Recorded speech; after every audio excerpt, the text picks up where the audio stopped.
അബ്ദുൾ അലി പുള്ളിയുടെ ഒരു പോസ്റ്റ് ഞാൻ കാണാനിടയായി. വളരെ പ്രയാസത്തോടു കൂടി ഇസ്ലാം മതത്തിൽ നടക്കുന്ന അനീതിക്കെതിരെ ശക്തമായി പൊരുതുന്ന ഒരു ചെങ്കീരി ഭടവാൾ മന്നനായ അയാൾക്ക് ഇനി പേരൊക്കെ ഇടണമെന്ന് വെച്ചാൽ പാടാണ്. അബ്ദുൾ അലി മാഷ് ആരാണെന്ന് വെച്ചാൽ നിങ്ങൾക്ക് അറിയില്ല, ഞാൻ പറയാം. നമ്മുടെ കാമിത പ്ലീച്ചറുടെ കുറ്റിയായിരുന്നു. കുറ്റി എന്ന് പറഞ്ഞ മീൻസ് കുറ്റിയും കൂടെ ചേർന്നിട്ട് 36 വയസ്സിലും 34 വയസ്സിലോ 33 വയസ്സിലോ ഒക്കെ കൊണ്ടുപോയി ഒരു പെറ്റീഷൻ കൊടുത്തിട്ടുണ്ടായിരുന്നു വിവാഹം കഴിക്കണമെന്ന്. വിവാഹം കഴിക്കാൻ വേണ്ടിയിട്ട് പെറ്റീഷൻ ഫയൽ ചെയ്തിട്ട് നിന്ന 2 പേരാണ് കാമിത പ്ലീച്ചറും അബ്ദുൾ അലി റോക്കറ്റും. അപ്പൊ എനിവേ ഇവരുടെ കാര്യം നമ്മൾ സംസാരിക്കേണ്ട ഒരു അവസ്ഥ വന്നത്, ഒന്നാമത്തെ കാര്യം, എൻ്റെ ഒരു സുഹൃത്തുണ്ട് ലിബി ഹരി, അവരുടെ ഒരു പോസ്റ്റ് എടുത്ത് ഷെയർ ചെയ്തിട്ട് വലിയ ഞൊളയ്ക്കുന്നുണ്ട്. അതായത് ഇസ്ലാം മതവിശ്വാസത്തിനെ ആര് ഹനിക്കുന്നുവോ, ആര് മോശം പറയുന്നോ അവരുടെ പോസ്റ്റുകൾ ഷെയർ ചെയ്യുക, അവർക്കൊപ്പം നിൽക്കുക എന്നുള്ള ഒരു കുൽസിതത്തിലാണ് ഇങ്ങനെയുള്ളത്. ഇത് ഞാൻ ഇസ്ലാം മതവിശ്വാസത്തിൽ ജീവിക്കുന്ന കോഴിക്കോട്ടുള്ള കുറേ അധികം മുസ്ലിം മതവിശ്വാസികളുടെ അടുത്ത് മാത്രം പറയുന്ന ഒരു കാര്യമാണ്. ബാക്കിയുള്ളവർക്ക് സ്കിപ്പ് ചെയ്തു പോകാം. ഇറ്റ്സ് വെരി ഇമ്പോർട്ടൻറ്റ്, അതുകൊണ്ടാണ് ഞാനിത് പറയുന്നത്. ഒന്നാമത്തെ കാര്യം എന്താണെന്നറിയാമോ? ബേസിക്കലി മുസ്ലിംസ് ഒക്കെ തന്നെ നല്ല ഐക്യമുള്ളവരാണ്. പക്ഷെ നിങ്ങളുടെ ഐക്യം വേണ്ടയിടത്ത് നിങ്ങൾ പ്രയോജനപ്പെടുത്താറില്ല. ചെയ്യേണ്ട സ്ഥലത്ത് നിങ്ങൾ ചെയ്യാറില്ല.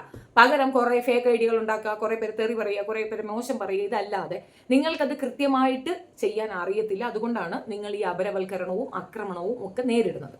ഫസ്റ്റ് തിങ്, ഈ അലി എന്ന് പറയുന്ന വ്യക്തി എന്നെ കോണ്ടാക്ട് ചെയ്തിരുന്നു വെരി ബിഗിനിങ്. അതായത് ഞാൻ ദുബായിൽ നിന്ന് നാട്ടിലേക്ക് വന്ന് ക്ലബ് ഹൗസിൽ ചർച്ചകളിലൊക്കെ പാർട്ടിസിപ്പേറ്റ് ചെയ്യുന്ന സമയത്ത് ഞാൻ ഈ മതവിശ്വാസത്തിന് എഗൻസ്റ്റ് ആയിട്ട്, എനിക്ക് അവരുടെ ചില ചടങ്ങുകൾ, അത് 2 കല്യാണം കഴിക്കുക, ഭാര്യയെ വെച്ചുകൊണ്ട് വേറൊരുത്തിയുടെ അടുത്ത് അവിഹിതത്തിന് പോവുക, ഇത്യാദി കർമ്മങ്ങളെ സപ്പോർട്ട് ചെയ്യുന്ന രീതിയിലുള്ള ഇസ്ലാം മതവിശ്വാസത്തിനെതിരെ ഞാൻ ശക്തമായി നിന്ന വ്യക്തിയാണ്. അതിപ്പോഴും നിൽക്കുന്നു. കുഞ്ഞുങ്ങൾക്കെതിരെയുള്ള അട്രോസിറ്റിയും ഞാൻ സംസാരിക്കാറുണ്ട്. സോ ഈ സമയത്ത് എന്നെ അപ്രോച്ച് ചെയ്ത അലി അന്ന് പറഞ്ഞത് ഞാനൊരു യുക്തിവാദി എന്നാണ്. ഈ കപട യുക്തിവാദിയുടെ യുക്തിവാദം എന്താണെന്ന് അയാൾ 2-3 പ്രാവശ്യം എൻ്റെ അടുത്ത് സംസാരിച്ചപ്പോൾ തന്നെ എനിക്ക് മനസ്സിലായി. എന്നോട് റിക്വസ്റ്റ് ചെയ്ത് പുള്ളി പറഞ്ഞ ഒരു കാര്യം, നമുക്ക് സംസാരിക്കേണ്ടത്, നമ്മൾക്ക് സപ്പോർട്ട് ചെയ്യേണ്ടത് സംഘപരിവാറിനെയാണ്. അപ്പോഴാണ് ഞാൻ സംശയം ചോദിച്ചത്, അതെന്താ സംഘപരിവാർ? അവർക്ക് അവരുടേതായ ജാതി ഇതുണ്ടല്ലോ. അവര് മതവാദം പറയുന്നവരാണല്ലോ. മീൻസ് ഒരു രാഷ്ട്രീയം പറയുമ്പോൾ വർഗീയ പരാമർശം പാടില്ലല്ലോ. വർഗീയ പാർട്ടിയാണ്. ഇപ്പം നമ്മൾ മുസ്ലിം ലീഗിനെ ഞാൻ എതിർക്കുന്നതിൻ്റെ റീസൺ അതാണ്. അതൊരു വർഗീയ പാർട്ടിയായിട്ടാണ് എനിക്ക് ഫീൽ ചെയ്തിട്ടുള്ളത്. അതുകൊണ്ട് തന്നെ ഞാൻ അതിനകത്തില്ല. അതേസമയം നമ്മൾ മറ്റൊരു രാഷ്ട്രീയവുമായി നിൽക്കുന്നത് കൊണ്ടും അതിനകത്തൊരു ചെറിയ ഓപ്പോസിഷൻ ഉണ്ട് എന്നുള്ളത് സത്യമാണ്. അത് രാഷ്ട്രീയമാണ്. അതിനപ്പുറം ഈ മതവിശ്വാസത്തിന് എഗൻസ്റ്റ് ആയിട്ടൊന്നും പറയണമെന്ന് എനിക്കിതുവരെ തോന്നിയിട്ടില്ല. രണ്ടാമത്തെ കാര്യം, ഇയാൾ അന്ന് പറഞ്ഞതിനെ ചൊല്ലി ഞാനും അയാളും തമ്മിൽ നല്ലൊരു ഡിബേറ്റ് നടന്നു. ആ ഡിബേറ്റിൽ പുള്ളി എന്നോട് സമർത്ഥിച്ചത് RSSകാർ വന്നതിന് ശേഷം, BJP വന്നതിന് ശേഷം മാത്രമാണ് നമ്മൾ മുസ്ലിംസിന് വേണ്ടിയിട്ട് എന്തെങ്കിലുമൊക്കെ അവർ ചെയ്തത്. മുസ്ലിങ്ങൾക്ക് വേണ്ടി എന്ത് വാഴ ചെയ്തെന്ന്? ബാബറി മസ്ജിദ് തകർത്തതാ? അതേ മുസ്ലിങ്ങളെ തച്ചു കൊല്ലാൻ വേണ്ടിയിട്ട് പശു എന്ന് പറഞ്ഞൊരു സാധനം കൊണ്ട് ഇറങ്ങി വന്നതാ? അതാണോ? എന്താണ് ഇവർ മുസ്ലിങ്ങൾക്ക് വേണ്ടി ചെയ്തതെന്ന് പറയാമോ? തൊട്ടതിനും പിടിച്ചതിനും ഒക്കെ ഇസ്ലാമിയരെ കുറ്റപ്പെടുത്തുന്ന ഒരു പ്രത്യേകതരം രാഷ്ട്രീയ പാർട്ടി എന്നതിനപ്പുറം BJP എന്താണ്? അല്ല, മുത്തലാഖ് കൊണ്ടുവന്നത്. ഇയാൾ ആരെയാണ് ഈ മണ്ടനാക്കാൻ നോക്കുന്നതെന്ന് മനസ്സിലാവുന്നില്ല. ഇയാളുടെ വിചാരം നമ്മൾ ഖുറാനികപരമായിട്ട് യാതൊരു നോളജും ഇല്ലാത്തൊരു വ്യക്തിയാണെന്ന് തെറ്റിദ്ധരിച്ചുകൊണ്ടാണ് പറയുന്നത്. മുത്തലാഖ് എന്ന് പറയുന്നത് തന്നെയാണ് ഈ 3 തലാഖായിട്ട് അവർ പറയുന്നത്. അതിനകത്ത് ഈ മോദി സർക്കാർ വന്നിട്ടുണ്ടാക്കി എന്ന് പറയപ്പെടുന്ന ഇതേ നിയമം ഇവിടെ ലീഗലൈസ് ചെയ്ത് ഇസ്ലാമിലുള്ള ഒരു സംഗതി തന്നെയാണ്. അത് അവർ കൊണ്ടുവരേണ്ട കാര്യമൊന്നുമില്ല. അത് 3 ടേമിലായി പറയുന്നു എന്ന ഒരു രീതിയാണ് അവർ കൊണ്ടുവന്നതെന്ന് പറയുന്നു. അത് തന്നെയല്ലേ ഇസ്ലാമിലുള്ളത്. ഇനിയിപ്പോൾ പ്രത്യേകിച്ച് കൊണ്ടുവരേണ്ട കാര്യം എന്താ? ഇതെന്താണെന്ന് അറിയാമോ? ഒരു വീട്ടിലേക്ക് കയറി ചെന്ന് ഒരു കുഞ്ഞിൻ്റെ അടുത്ത് പറയുന്നു, ഇത് നിന്റെ അമ്മ, ഇത് നിന്റെ അച്ഛൻ. എന്നിട്ട് അയാൾ തന്നെ പ്രസംഗിക്കുകയാണ്, ഞാനാണ് അവൾക്ക് അമ്മയും അച്ഛനെയും കാണിച്ചു കൊടുക്കുന്നത്. ആ വീട്ടിൽ അവർ ജീവിക്കുകയാണ്, അവർക്കറിയാതെ അച്ഛനും അമ്മയാണെന്ന് ഇവർ പറഞ്ഞിട്ട് വേണോ അറിയാൻ? അതേ ഒരു ഫോം മാത്രമാണ് മുത്തലാഖ് എന്ന രീതിയിൽ ഇവർ കൊണ്ടുവന്ന ഒരു നിയമം. കൊണ്ടുവന്നു എന്നിവർ അവകാശപ്പെടുന്ന നിയമം. ആക്ച്വലി അത് അവിടെ എക്സിസ്റ്റ് ചെയ്യുന്ന ഒരു കാര്യമാണ്. നമ്മുടെ നിയമത്തിൽ പല ലൂപ്പ് ഹോൾസ് ഉണ്ട്. ഇപ്പം ഒരാൾ നമ്മളെ റേപ്പ് ചെയ്യാൻ വരികയാണ്, നമ്മുടെ വീടിനകത്തേക്ക് വന്ന് നമ്മളുടെ പെർമിഷൻ ഇല്ലാതെ വീട് കുത്തിപ്പൊളിച്ച് നമ്മുടെ വീട്ടിനകത്തുനിന്ന് നമ്മളെ റേപ്പ് ചെയ്യാൻ ശ്രമിക്കുകയാണ്. അയാളെ നമുക്ക് കൊല്ലാം. കാരണം അത് നമ്മളുടെ സ്വയരക്ഷാർത്ഥം നമ്മൾ ചെയ്യുന്ന ഒരു കാര്യമാണ്. ഇത് കോടതിയിലേക്ക് വന്നു കഴിഞ്ഞാൽ നിരുപാധികം നമ്മളെ വിട്ടയക്കും. കാരണം നമ്മുടെ ആത്മരക്ഷാർത്ഥം നമ്മൾ ചെയ്തൊരു കാര്യമാണ്. അതിനകത്ത് 2 ക്രൈം ഉണ്ട്. ഒന്ന് നമ്മളെ കൊല്ലാൻ വരിക, ഇന്റൻഷൻ ടു റേപ്പ്. അപ്പോൾ ഇതിനും എതിരായിട്ട് നമുക്കൊരു പെണ്ണിന് ചെയ്യാൻ പറ്റുന്ന ഒരു കാര്യമാണ്. അതേസമയം റോഡിൽ ചുമ്മാ നിൽക്കുന്നവനെ ഓടിച്ചിട്ട് 2 കുത്തു കൊടുത്ത് അവന് വീണ് ചത്തു കഴിഞ്ഞാൽ നമ്മൾ ജമ്മത്ത് പുറത്തിറങ്ങത്തില്ല. അത് കണ്ട 10 പേരും കൂടെ ഉണ്ടെങ്കിൽ തീർന്നു, തൂക്ക് കയറി നമുക്ക് നിശ്ചയമാണ്. 2ഉം കൊലകളാണ്. എന്തുകൊണ്ട് അതിനകത്ത് ഈ ഒരു ലൂപ്പ് ഹോൾ വരുന്നു എന്നുള്ളതാണ് വസ്തുത. ഇപ്പം ഇതേ വിഷയം തന്നെയാണ് ഇസ്ലാമിക നിയമപ്രകാരം. അത് നിങ്ങളുടെ കാഴ്ചയിലുള്ള പ്രശ്നമാണ്. നിങ്ങൾ എന്ത് കാണുന്നു എന്നതിനെ ബേസ് ചെയ്തിട്ടാണ് ആ നിയമങ്ങൾ നമുക്ക് പറയാൻ പറ്റുക. ഇപ്പം ഇയാളുടെ കാര്യം പറയുമ്പോൾ ഇയാൾ ഇപ്പോൾ ഇട്ടിരിക്കുന്ന പോസ്റ്റാണ് ഞാനിത് സംസാരിക്കാനുള്ള വിഷയം. ഇയാൾ ഇട്ടിരിക്കുന്ന പോസ്റ്റിന്റെ അടിസ്ഥാനത്തിൽ ഇത്ര വയസ്സുള്ള കുട്ടിയെ, അതായത് 90 വയസ്സുള്ള ആള് 15 വയസ്സുള്ള കുട്ടിയെ കല്യാണം കഴിക്കുന്നു. ആ കല്യാണത്തിൽ ഇങ്ങനൊരു സംഭവം ഉണ്ടാകുന്നു. അയാൾ മറന്നുപോയി. ഈ പെൺകൊച്ച് ഒന്നും അറിയത്തില്ല. ഇവരെന്ത് ചെയ്യും? ഈ ഫസ്റ്റ് നൈറ്റ് മൂഡിലാണ് ഈ പടുകളവൻ ഇപ്പോഴുള്ളത്. ഇയാളുടെ യഥാർത്ഥ സ്വഭാവം എന്താണെന്ന് പറയാൻ വേണ്ടി മാത്രം ചെയ്തൊരു വീഡിയോ ആണ്. ഇയാൾക്ക് 4 പെൺമക്കളുണ്ട്, 4 വെടികൾ. അങ്ങനെ തന്നെ പറയും, അയാൾക്ക് ആ വേദന ഉണ്ടാകണം. ഇയാൾ എന്നെ സമീപിക്കുമ്പോൾ എന്നോട് ഒരു പ്രായാധിക്യമുള്ള ഒരു മനുഷ്യൻ പറഞ്ഞു തരേണ്ട ഒരു കോമൺ സെൻസ് ഉണ്ട്. നീ പറയുന്ന സമുദായത്തിൽ ഇങ്ങനെ ഒരു പ്രശ്നമില്ല, അത് ഈ രീതിയിലാണ്, അത് അവർ വളച്ചൊടിക്കുന്നതാണ്, അത് നല്ല ബോധമുള്ള ദീനിബോധമുള്ള ഒരു പണ്ഡിതനാണെങ്കിൽ അത് അങ്ങനെ തന്നെ പറയും. എനിക്ക് അങ്ങനെ ഒരുപാട് അഡ്വൈസ് കിട്ടിയിട്ടുണ്ട്. അതിന്റെ ബെനിഫിറ്റ് ആണ് ഞാൻ തിരുത്തി പറയുന്നതും മാറ്റി പറയുന്നതും. അതിന്റെ റീസൺ എനിക്ക് മനസ്സിലായ കാര്യമാണ്.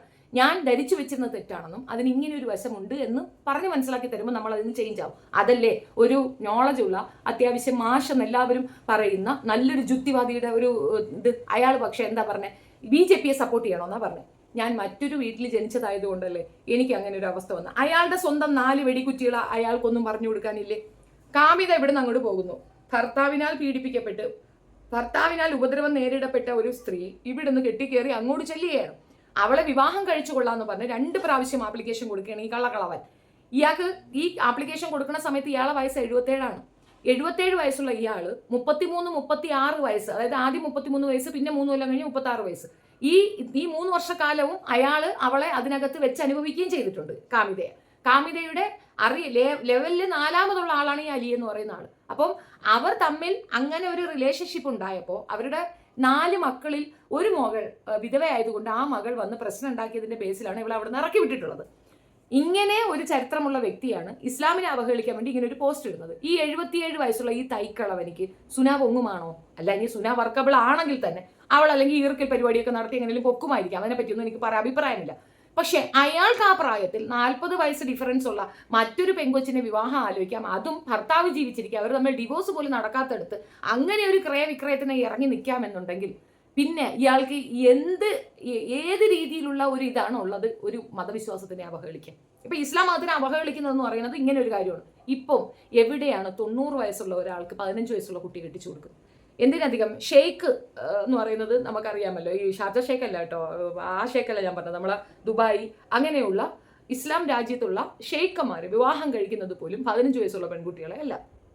മറ്റ് നാടുകളിൽ ഇപ്പൊ രാജകുമാരിയൊക്കെ അങ്ങനെ ഒരു കൺസേൺ ഉണ്ടല്ലോ, ഇപ്പൊ അതിന്റെ ഡെപ്തിൽ പോകുന്നില്ല. പക്ഷെ അങ്ങനെയാണെങ്കിൽ പോലും അത് അത്രയും പവർഫുൾ ആയിട്ടുള്ള, അവർ ചോദിച്ചാൽ പെണ്ണിനെ കൊടുക്കുകയും നിർവാഹമുള്ള എന്നൊരു സ്റ്റേജ് ഉണ്ടെങ്കിൽ പോലും അവിടെ പോലും അങ്ങനെ ഒരു കാര്യം നടക്കുന്നില്ല, അങ്ങനെ ഒരു നടപടിയില്ല.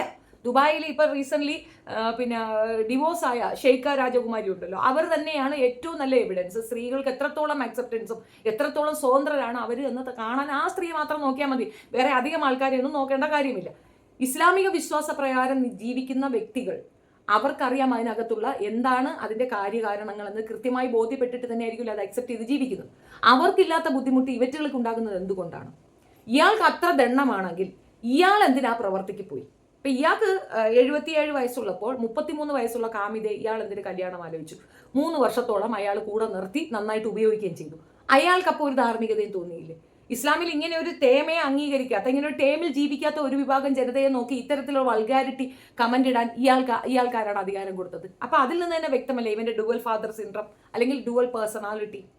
ഇയാൾക്ക് ഈ കാമിതയോ ഇല്ലിപ്പോ എന്നെ വിളിച്ചിട്ട് നീ സംഘപരിവാറിനെതിരെ സംസാരിക്കണമെന്ന് പറയുന്ന ഇയാൾക്ക് 4 പെൺമക്കളുണ്ടല്ലോ, എന്തേ ആ KUTHI മക്കളെ കൊണ്ട് പറ്റത്തില്ലേ? കാമിതയെ വിളിച്ചു നിർത്തി ഈ നിസ്കാരം നടത്താൻ വേണ്ടിയിട്ടുള്ള ഇത് കൊടുത്തതും ഹെൽപ്പ് കൊടുത്തതും സപ്പോർട്ട് ചെയ്തതും ഇയാളാണ്. ഇയാളുടെ കൂടെ 3 വർഷം കിടന്നു കൊടുത്തതിന്റെ ഒരു നന്ദി സൂചകമാണ് അയാൾ പറഞ്ഞ ആ വങ്കത്തര ആ പെണ്ണ് കാണിച്ചത്. ആ വങ്കത്തരത്തിന്റെ പരിണിത ഫലമാണ് ഇപ്പൊ കിടന്ന് അവൾ അനുഭവിക്കുന്നതും. എനിവേ അവൾ അനുഭവിക്കുന്നത് എന്താന്ന് ചോദിച്ചാൽ ഞാൻ പറഞ്ഞുതരാം. എനിക്കറിയാമല്ലോ, തിരിച്ചു വരണമെന്നും തിരിച്ചു കയറണമെന്നും ആത്മാർത്ഥമായി ആഗ്രഹിച്ചാൽ പോലും തിരിച്ചു വരാൻ പറ്റാത്ത തക്കവണ്ണം സ്വന്തം മക്കളുടെ ജീവിതം പോലും നശിപ്പിക്കപ്പെട്ടുകൊണ്ടിരിക്കുകയാണെന്ന തിരിച്ചറിവിൽ കിടന്ന് പൊളയുന്ന ഒരു സാധനത്തിനാണ് ഞാൻ കാമിതയിൽ കൂടെ കണ്ടത്. എനിക്ക് എൻ്റെ അനുഭവത്തിലേ പറയാൻ പറ്റുള്ളൂ. ഇയാളെ ഏറ്റവും കൂടെ ബൂസ്റ്റപ്പ് ചെയ്യുന്ന കോഴിക്കോടുള്ള മഹല്ലുകാരാണ്.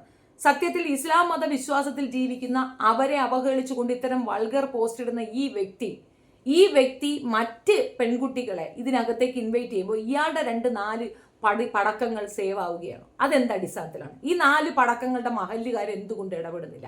ഈ തന്ത കാണിക്കുന്ന ഹറാം പറപ്പിനെ എന്തുകൊണ്ട് അവിടെയുള്ള ആൾക്കാർ ചോദ്യം ചെയ്യുന്നില്ല? നിങ്ങളുടെ മതവിശ്വാസമാണ്, നിങ്ങൾ അയാളെ ചോദ്യം ചെയ്യരുതെന്നും പറയേണ്ട കാര്യമില്ല. ചോദ്യം ചെയ്യണം എന്ന് തന്നെ ഞാൻ പറയും. കാരണം അയാൾ ഇൻഡിക്കേറ്റ് ചെയ്യുന്നത് ഇസ്ലാം മതവിശ്വാസികളായ ഓരോരുത്തരെയുമാണ്. 90 വയസ്സുള്ള ഒരു കിളവൻ 15 വയസ്സായ ഒരു വ്യക്തിയെ വിവാഹം കഴിച്ചു എന്ന് പറയുമ്പോൾ ഇയാൾ അങ്ങനെ ഒരു കാരണം അവിടെ കൊണ്ടുവന്ന് കാണിച്ചു തരണം. അയാൾക്ക് അനുഭവമില്ലാത്ത ഒരു കാര്യം അയാൾ ഷെയർ ചെയ്യുമ്പോൾ അയാൾ ഉത്തരവാദിയാണ് നമ്മളുടെ അതിന് ഉത്തരം പറയാനായിട്ട്.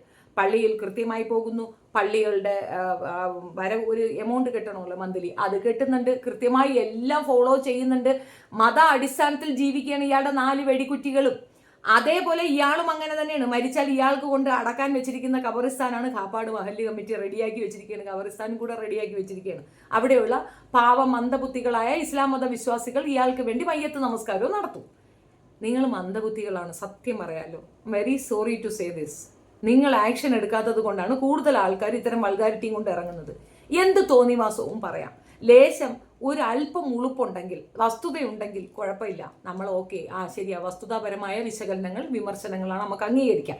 ഇങ്ങനെ ഒരു കാര്യം കേരളത്തിൽ നടക്കുന്നുണ്ടോ? 90 വയസ്സുകാരനായ ഒരു കുയ്യാപ്പിളയും 15 വയസ്സുകാരി ഒരു പുതിയ പെണ്ണിനെയും നിങ്ങളൊന്ന് കാണിച്ചു തരാൻ പറ്റുമോ? അപ്പൊ ഇയാൾ ഈ വൾഗാരിറ്റി അവിടെ ഇടുമ്പോൾ ഇത് ഇയാളുടെ വീട്ടിലുണ്ടോ എന്ന് ആദ്യം ചോദിക്കേണ്ടത് ആ മഹലിലുള്ളവരാണ്. നിങ്ങൾ ഇളക്കരം കൊടുത്തിട്ടാണ് ഈ നാറി ആ പണി കാണിക്കുന്നത്. ഇനി അയാളുടെ ലൈഫ് തന്നെ എടുക്കാം. 77 വയസ്സുള്ള മുതു തൈക്കളവൻ 36 വയസ്സുള്ള തൈക്കളവിയെ കല്യാണം ആലോചിച്ചിരിക്കുന്നു. 33 വയസ്സിലും ആപ്ലിക്കേഷൻ കൊടുത്തിട്ടുണ്ട് വിവാഹം കഴിക്കണമെന്ന് പറഞ്ഞിട്ട്. ഇത് നിർത്തലാക്കിയത് അവരുടെ തന്നെ മക്കളുമാണ്. 4 പെൺമക്കളിൽ ഒരുത്തിയാണ് അതിനകത്ത് കിടന്ന് ബഹളം വെച്ചത്. അങ്ങനെ ചെയ്ത ഇയാൾക്ക് എന്ത് യോഗ്യതയാണുള്ളത് ഇങ്ങനെ ഒരു വിഷയം പറഞ്ഞുകൊണ്ട് ഒരു മതസമൂഹത്തിനെ വിമർശിക്കാൻ? ഇനി കാമിതയുടെ കാര്യത്തിലേക്ക് വരാം. കാമിത എന്താണ് ചെയ്തിരിക്കുന്നത്? മറ്റൊരു സ്ത്രീയുടെ ഭർത്താവിനെ അടിച്ചു മാറ്റി കൊണ്ടുവന്ന് വെച്ചിട്ട് എൻ്റെ ഇക്ക എന്ന് പറയുന്നു. ആ സ്ത്രീ അവിടെ ജീവിച്ചിരിപ്പുണ്ട്. അവർ ജീവിച്ചിരിക്കുന്ന ഉദാഹരണമാണ്. ഞാൻ അവിടെ പോയി അവരുടെ ഡീറ്റെയിൽ എടുത്ത് പബ്ലിഷ് ചെയ്തു. ഉടനെ തന്നെ അമ്മയ്യ പാത്തയ, അമ്മയ്യ കൂത്തയ എന്ന് അവിടെ പോയി ഡാൻസ് കളിക്കുന്നു. അതായത് കോഴിക്കോട് സിറ്റി അല്ലെങ്കിൽ കോഴിക്കോട് ജില്ലയിലുള്ള ഇസ്ലാമിയർ തന്നെയാണ് മൊത്തത്തിലുള്ള കേരളത്തിലുള്ള ഇസ്ലാമിയരെ അവഹേളിക്കുന്നതിന് കൂട്ടുനിൽക്കുന്നതെന്ന് ചുരുക്കം. ഇതിപ്പം നമ്മൾ തിരുവനന്തപുരത്താണ് ഇവൾ ഈ സർക്കസ് കാണിച്ചെങ്കിൽ ഈ ഏരിയയിലാണെങ്കിൽ ഇവിടുത്തെ പള്ളി കമ്മിറ്റിയിൽ നിന്ന് മാറ്റി നിർത്തുക മാത്രമല്ല സൊസൈറ്റിയിൽ നിന്ന് തന്നെ അവളെ മാറ്റി നിർത്തും. കാര്യം എന്താണെന്ന് അറിയാമോ? യുക്തിവാദം എന്ന് പറയുന്നത് നമുക്ക് അഭിപ്രായം പറയാം, ഒരു കുഴപ്പവുമില്ല. അതിപ്പോൾ നമുക്ക് ഒപ്പോസിഷനോട് നമുക്ക് പറയാം. ഇപ്പം ഹിന്ദു കമ്മ്യൂണിറ്റിക്കെതിരെ നമുക്ക് സംസാരിക്കാം, നമ്മുടെ യുക്തിവാദമാണ്, യുക്തിബോധമാണ്, പറയാം. വിമർശനങ്ങൾ ഓക്കെ, അവഹേളനങ്ങൾ ഓക്കെയാണ്. അതും താൻ ചെയ്തിട്ട് മറ്റൊരാളെ പറയേണ്ട കാര്യമുണ്ടോ? ഒരാളെ നീ തല്ലി എന്നിട്ട് തല്ലുന്നത് തെറ്റാണെന്ന് പറഞ്ഞാൽ കണക്കാവുമോ? ഒരാളെ നീ തെറി വിളിച്ചു എന്നിട്ട് നീ തെറി വിളിക്കുന്ന കുറ്റമാണെന്ന് പറഞ്ഞാൽ കണക്കാവുമോ? നീ വ്യഭിചരിച്ച് നടക്കുന്നു എന്നിട്ട് വ്യഭിചാരിയാണെന്ന് മറ്റൊരാളെ ചൂണ്ടിക്കാണിച്ചാൽ ശരിയാവുമോ? ആകെ മൊത്തത്തിൽ കോമൺ സെൻസ് യൂസ് ചെയ്താൽ മാത്രം മനസ്സിലാവുന്ന ഒരു കാര്യമാണ്. കിളവനിക്ക് ശുനാ പൊങ്ങണില്ല. ഈർക്കിൽ കൊണ്ടൊരു 3 വർഷം അടിച്ചു പൊക്കി കുത്തി കയറ്റിക്കൊണ്ട് നടന്നിരുന്നു കാമി. പക്ഷെ ഇപ്പോൾ കാമിക്കും വേണ്ട. അപ്പൊ എന്താ?